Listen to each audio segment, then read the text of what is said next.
Et le massacre civil le plus important de la République française. Ah oui, oui. C'était là ou là-bas où il y avait j'étais à la scène pendant sa campagne présidentielle. Il est venu à un moment où c'était bien qu'il avait été pendant la manif du Front National. Ah non, mais c'était bien avant. Non. Oui. Pendant la campagne. Oui, non, c'était pas pendant cette campagne. Mais il y a quand même juin 48. Non, c'était bien avant. On peut parler de Chaque 1er mai, nous sommes là-bas, oui. Il y a eu crime nazi ou pas, c'est un crime nazi? Juin 48 quand même. Les méthodes sont nazies, les méthodes. Les méthodes sont françaises. D'accord. Les nazis. Non, elles sont françaises. Parce que, attends. Les massacres coloniaux ont préexisté à Hitler. Et d'ailleurs, je vous conseille un excellent bouquin d'un Suédois qui s'appelle Lindqvist et qui est formidable. C'est un bouquin. Le titre est Exterminer toutes ces brutes.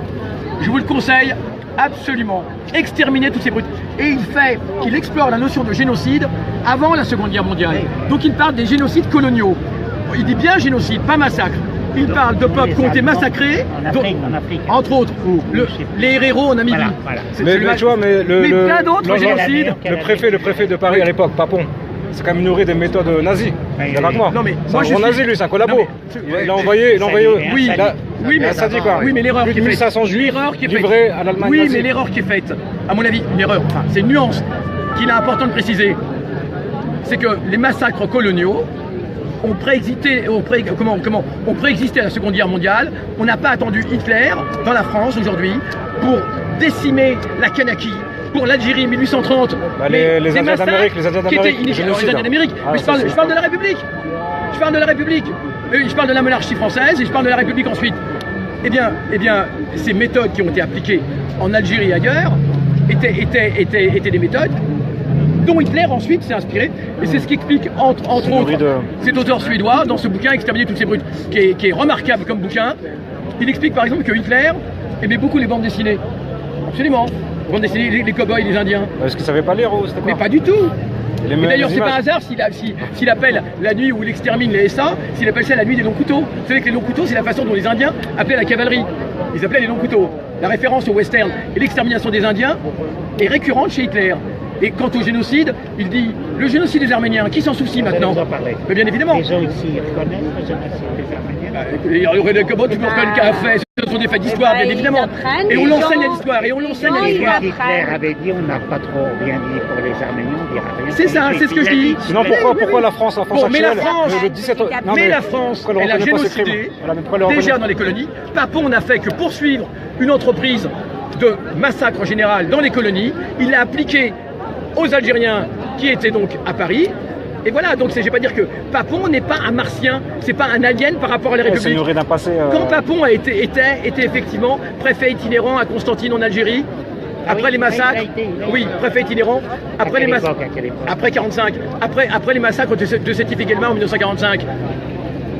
On oublie une chose, c'est qu'il va ensuite être envoyé à la préfecture, mais quand il va être envoyé à la préfecture de Paris, il va amener avec lui un tas de gens qui ont été auparavant des collabos et qui entre-temps sont amnistiés. Et des gens qui, pendant la Seconde Guerre mondiale, si on veut faire le lien avec la Seconde Guerre mondiale, faisaient partie de ce qu'on appelle la carlingue.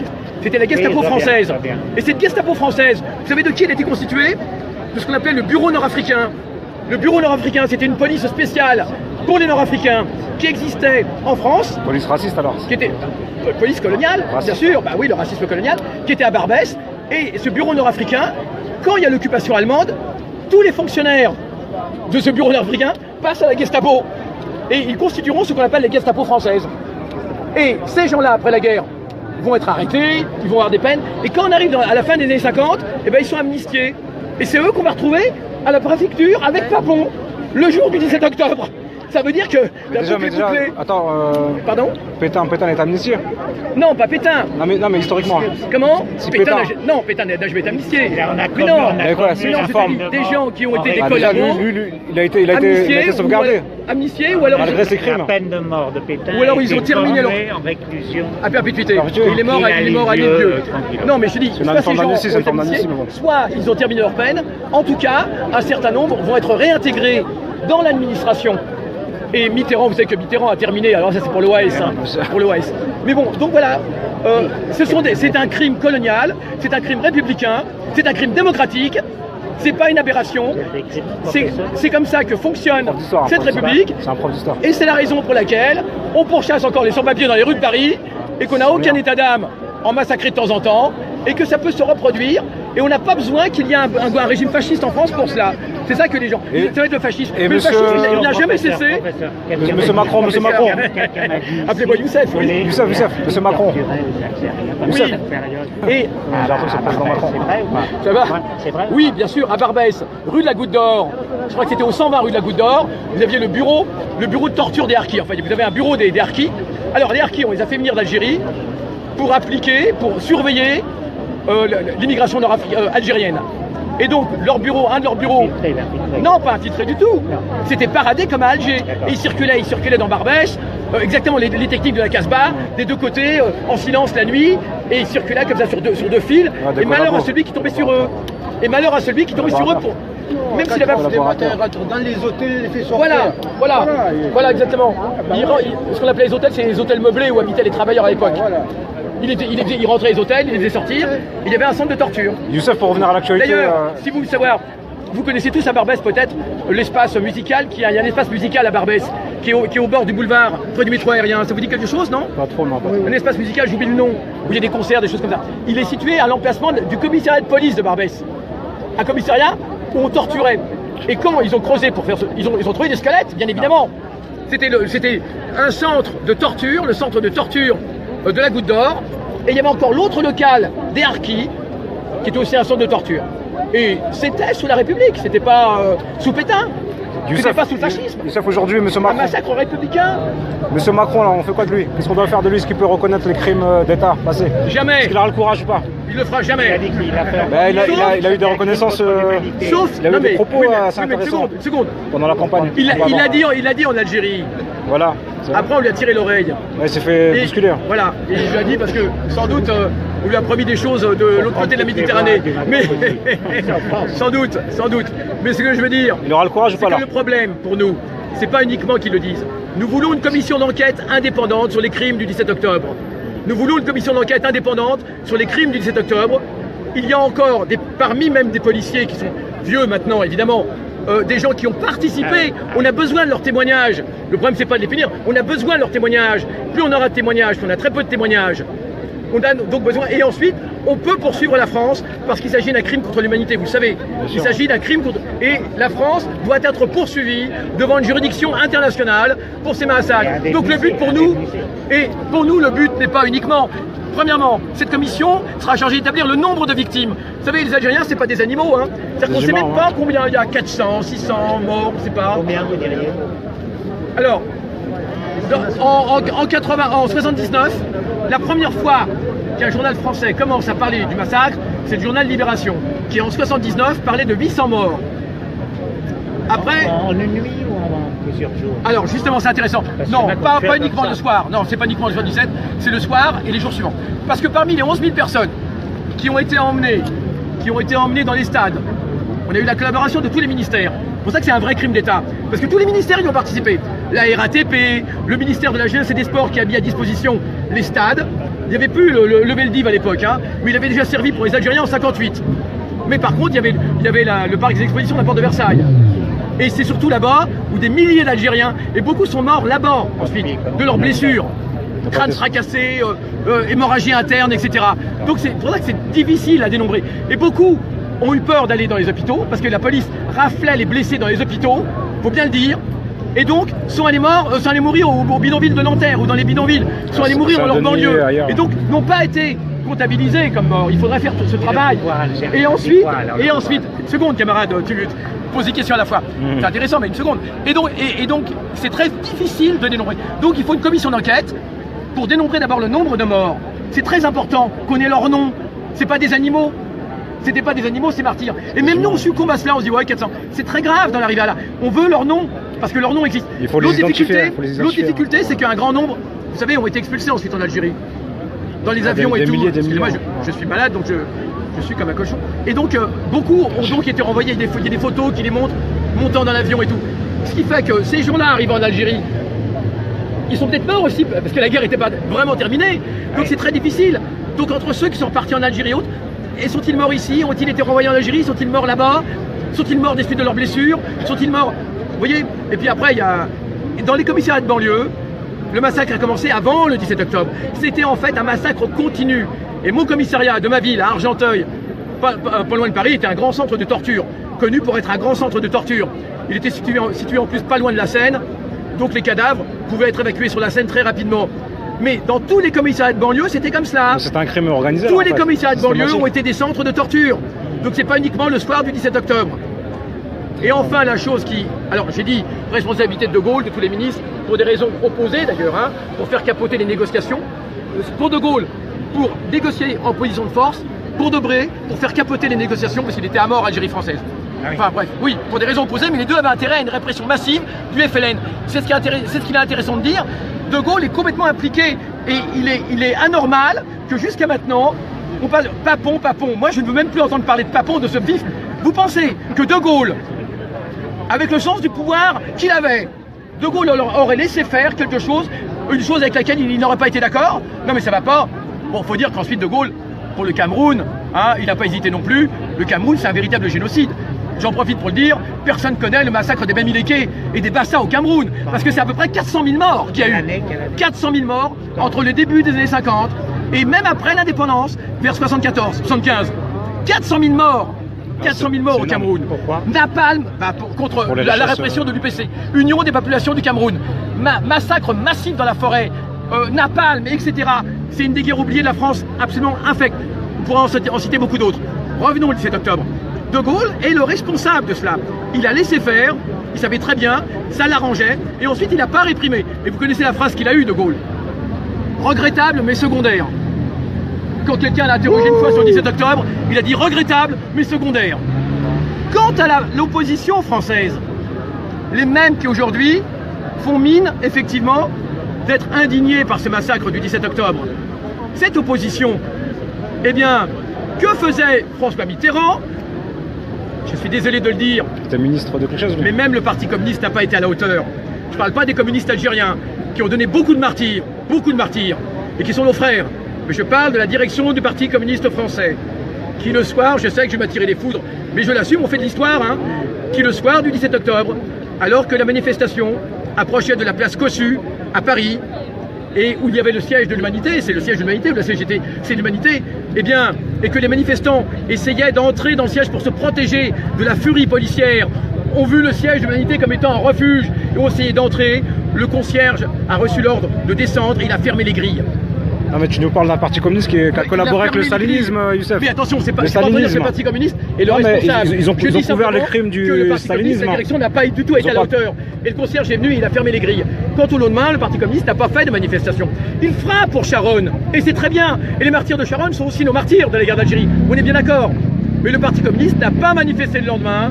François Mitterrand à l'Assemblée et quelques ténors de l'opposition vont dénoncer, mais beaucoup plus dénoncer l'absence de savoir-faire du service d'ordre qui n'a pas su maintenir l'ordre. Donc évidemment Mitterrand a demandé une commission d'enquête. Oui, mais pas pour s'indigner du nombre de morts de musulmans. Vous savez que Mitterrand était à mort Algérie française, vous le savez. Il avait été bien sûr, il avait été ministre de l'Intérieur, porte-parole, et ministre de la Justice par la suite. Alors, Mitterrand et la gauche ont une grande responsabilité. Ils n'ont pas protesté contre le massacre. Ciao. Ils n'ont pas protesté contre ce massacre.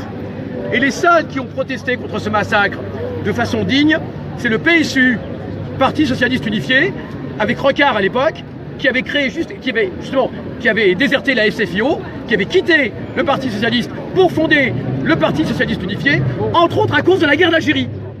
Et c'est un Rocard, même si après il est devenu ce qu'on fait, c'est quand même Rocard qui a fait le fameux rapport, vous savez, sur les camps d'internement en Algérie. Vous savez peut-être pas, mais il y a eu des camps d'internement en Algérie, absolument ignobles, d'accord. Il y avait 9 millions de musulmans en Algérie. Il faut savoir que sur ces 9 millions de musulmans, 2 millions sur 9, c'est énorme, ont été mis dans des camps d'internement, dans ce qu'ils appelaient les villages, le nom qu'ils avaient donné. Les camps de concentration, c'est pas ça? Non, c'est quand même pas des camps de concentration, mais des villages de regroupement, mais qui étaient absolument ignobles, qui étaient des réserves de viol pour l'armée française, où tous les hommes qui ont réussi à fuir ont fui, où il y avait les femmes, les enfants, ils étaient obligés de travailler, et les maladies ont frappé, Alors je suis... C'est les goulags, non? Il y a un Algérien qui vient d'écrire un livre là récemment. Je suis indigné quand même parce qu'il donne de ça une image un petit peu idyllique. Bon bref, alors ce que je veux dire, c'est que c'est dans ce contexte que l'opposition française eh bien, n'a rien fait. Il n'y a que le PSU, avec Jean-Paul Sartre aussi, et quelques gauchistes de l'époque, et des porteurs de valises, qui ont fait une manifestation qui est allée jusqu'à la porte Clichy. Et je crois qu'elle est partie d'Odéon ou alors de Maubert Mutualité, en direction de la porte Clichy, et qui a été réprimée évidemment. Et c'est le seul acte digne de Rocard qui a été fait. C'était Rocard. Pas uniquement lui. Il y a le rapport Rocard. Il y a le rapport Rocard. Il y a beaucoup de gens qui m'ont être fans dans ces camps. Mais cette manifestation... C'est lui qui a stoppé ça. Oui, alors, elle est formidable. Ce rapport Rocard, vous pouvez le consulter sur Internet. Hein. Vous n'allez pas en croire ce que vous allez lire. Ces camps d'internement, c'est absolument hallucinant. Et beaucoup de gens sont morts dans ces camps. Du typhus, etc. Puis la faim. Et ce que je veux dire, c'est que ce qu'il y a de grave encore, c'est que quand on... forme d'éducation au mépris de l'indigène faisait que, et puis l'esprit colonial a imbibé complètement la société française. Et une chose que je veux dire qui est extrêmement grave, c'est que le massacre n'a jamais été un massacre clandestin. Il s'est fait, vous avez vu la lumière qui, à partir de 7h30, ça veut dire que il y avait encore plein de gens dans les rues qui allaient au cinéma. On allait beaucoup au cinéma à l'époque, beaucoup plus qu'aujourd'hui. Il n'y avait pas la télé. Très peu de gens avaient la télé. Et notamment devant le Grand Rex. À Bonne Nouvelle.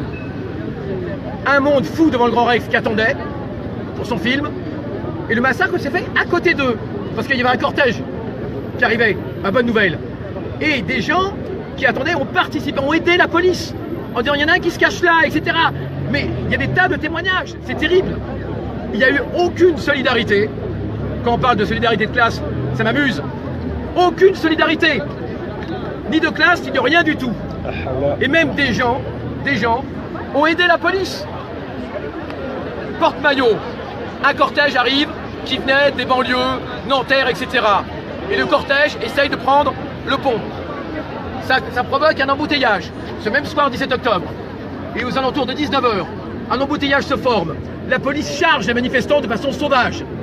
Les automobilistes qui sont coincés sortent de la voiture pour aider la police avec des crics et des manivelles. Au cri de « Y'en a marre des bougnoules ». C'est la presse de l'époque qui raconte ça, c'est pas moi. C'est la presse de l'époque. Et c'est tout à fait normal.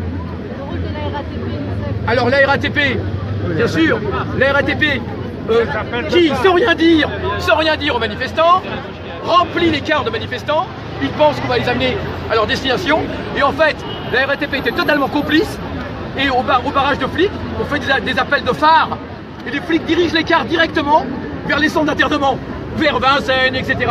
Donc piégés dès le début. On les laisse monter dans les cars, et ensuite on les amène directement dans les centres d'internement.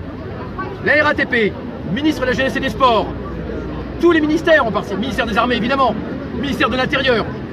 C'est pour ça qu'on parle d'un crime d'État, c'est pas un petit sous-fifre de Papon qui aurait fait cela. Et ce qui est grave, c'est quand on fait croire que c'est uniquement Papon comme ça. Non, c'est un crime qui a été planifié, qui a été organisé. Les plus hautes sphères de l'État savaient ce qui allait se passer et misaient sur ce qui allait se passer. Et ce qu'il y a de grave aussi, c'est on veut nous faire avaler la pilule, la couleuvre, qu'il suffirait d'une plaque. C'est bien qu'il y ait une plaque. Le cours Grand Maison l'a dit tout à l'heure fort justement. Cette plaque, eh bien, elle ne désigne pas les coupables. Elle dit ont été réprimés par qui? Par les Martiens, ils ont été réprimés. Des Algériens. Des Algériens. C'est combien des? C'est combien? C'est combien des? Et ça, c'est quelque chose de grave. Alors, on va te dire c'est déjà ça. Les gens, c'est déjà ça. Le problème, c'est que l'histoire retiendra que des Algériens ont été réprimés par je ne sais pas trop qui. Et c'est pour ça qu'il est important de continuer à lutter, non pas pour la reconnaissance, et après on dira, alhamdoulilah, c'est bon. Non, c'est pour que le crime d'État soit, et que l'État français soit condamné devant l'histoire et devant les hommes. Que l'État français, et pas uniquement pour ce crime, nous ne sommes pas des algérianistes.